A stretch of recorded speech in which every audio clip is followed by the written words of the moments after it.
Good morning बच्चों।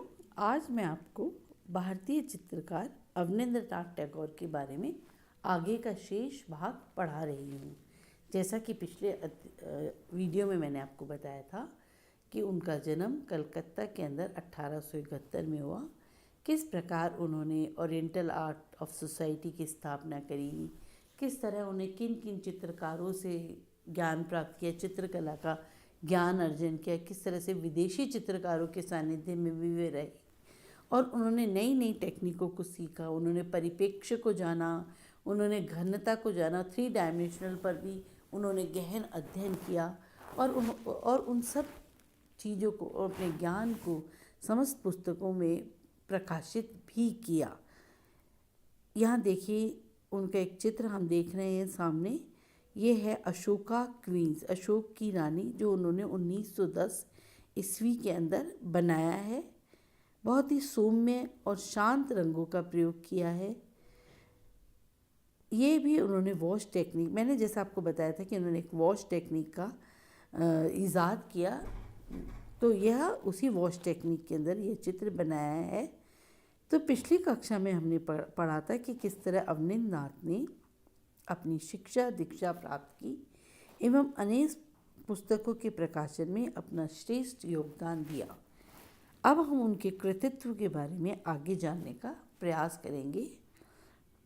अवनींद्रनाथ कला जगत में अवनी बाबू के नाम से प्रसिद्ध रहे हैं।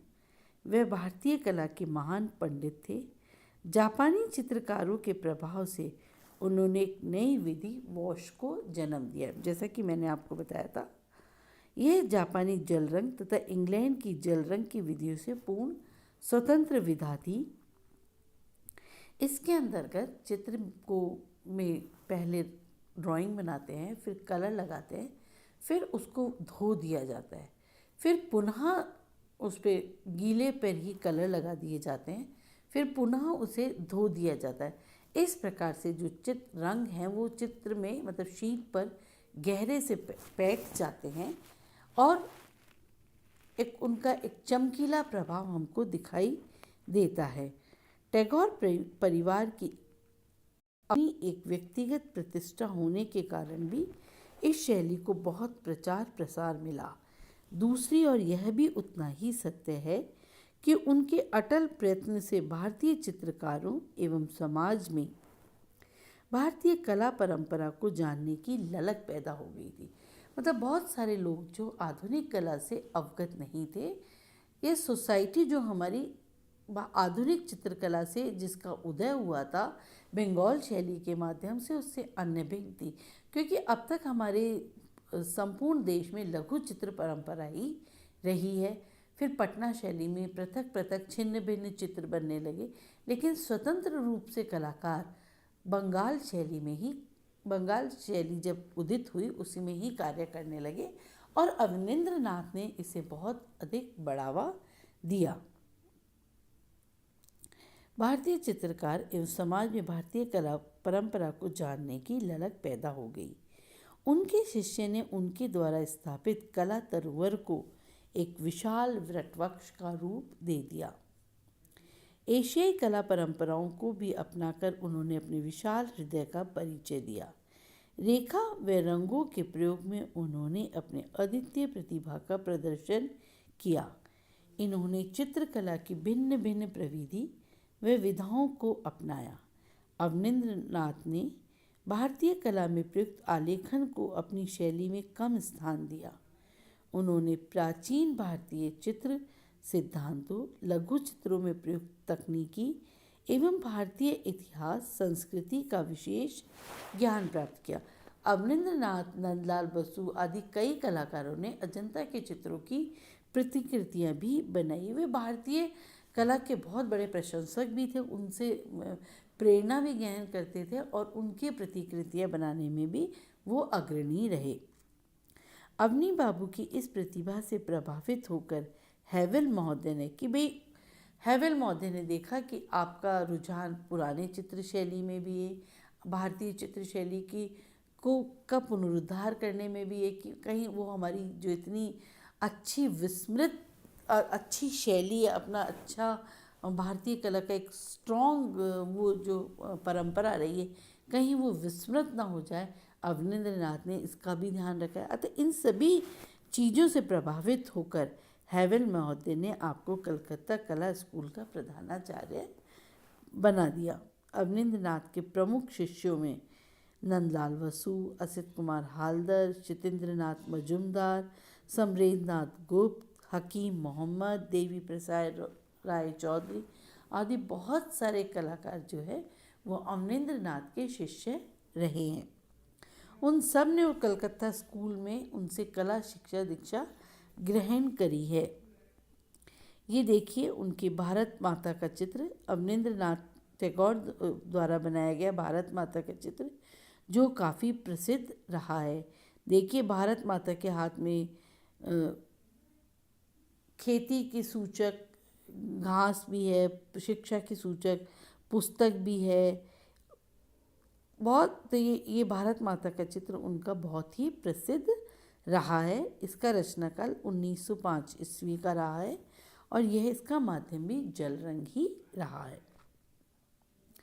अवनी बाबू के प्रमुख चित्रों में कच्छ और देवयानी, निष्कासित यक्ष, भारत माता, बुद्ध जन्म, बुद्ध और सुजाता, तिक्ष रक्षिता, ताजमहल, शाहजहाँ की मृत्यु, जीवन संध्या, उमर खयाम आदि बहुत सारे असंख्य चित्र उन्होंने बनाए हैं। करीब उन्होंने लगभग 200 चित्र बनाए हैं जो कि उनकी चित्र शैली की तरफ इंगित करते हैं, इशारा करते हैं।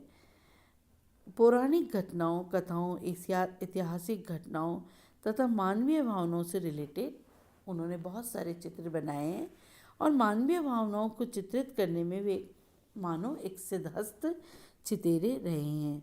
अपने घटनापूर्ण और कर्मठ जीवन में अवनींद्र नाथ केवल हमारे देश के महान कलाकार ही नहीं बल्कि उन्होंने भावी पीढ़ियों का मार्ग भी प्रशस्त किया है। उन्होंने यंत्र तत्र यत्र यत्र अनुकरण के कारण डूबती भारतीय चित्रकला को दल दल से बाहर निकाला। जो चित्रकला लघु चित्रण शैली जब समाप्त हो गई थी, राजाश्रय समाप्त हो गया था, चित्रकार राज परिवार से निकलकर इधर उधर भटक रहे थे और पटना शैली और उन सब में छिन्न भिन्न चित्र बना रहे थे। ऐसे समय में हमारी भारतीय चित्रकला की जो ख़त्म होने जा रही थी, उस समय बंगाल चित्रकला के रूप में उन्होंने भारतीय कला को उभारा।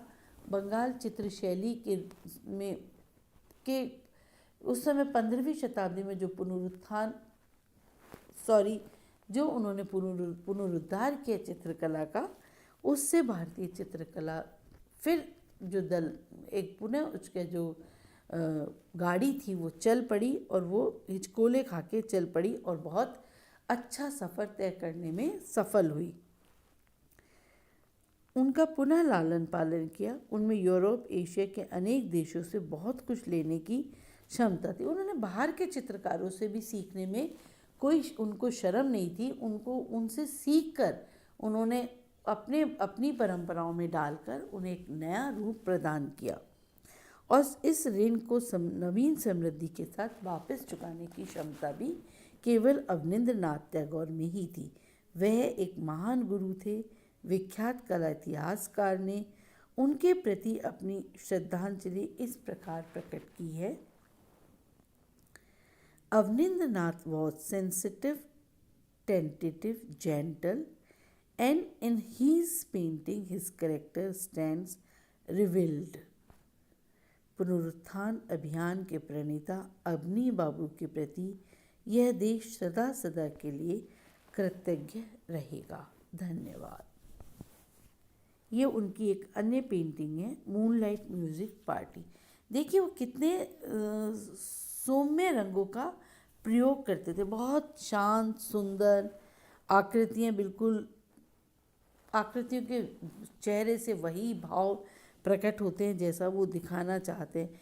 असंख्य काम करते हुए भी वो इतनी बड़ी चित्र श्रृंखला हमारे लिए छोड़ के गए हैं। जबकि इसके अतिरिक्त उन्होंने ओरिएंटल आर्ट की स्थापना पर की, इसके अतिरिक्त वो शांति निकेतन की स्थापना में भी अग्रणी रहे।